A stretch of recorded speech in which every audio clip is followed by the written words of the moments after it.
Hi everybody, welcome back to Mando Lessons and Happy New Year. My name is Baron Collins Hill, and today we're going to be talking about the main differences between F-hole instruments and oval hole instruments. These are both A-style instruments. I've got my trusty Ellis A5 F-hole mandolin in my right hand here, built in 2009. And here I have a 1924 Gibson oval hole. It's an A series. It's not the A Junior or the A1. It's between the two. It's just a straight A. If you go on Mandolin Cafe into the forums and talk to other musicians, people have all sorts of ways they describe the differences in sound between an F-hold mandolin and an O-hold mandolin.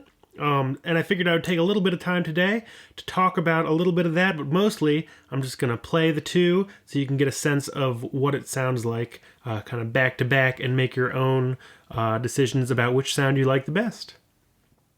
Before I jump into comparing these two instruments, I just want to point out that I put out new lessons every single week here on YouTube and on my website, mandolessons.com. Check it out if you haven't already. There's tons of lessons on how to play tunes and songs and basic mandolin technique, all that sort of stuff. Subscribe if you haven't already. All my lessons are always free. That said, there's a couple ways to donate. There's links in the description to my Patreon page and PayPal donation. That said, totally voluntary, and let's get into some music.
Alright, so there we go. Put these two instruments through their paces, give you a little sound sample.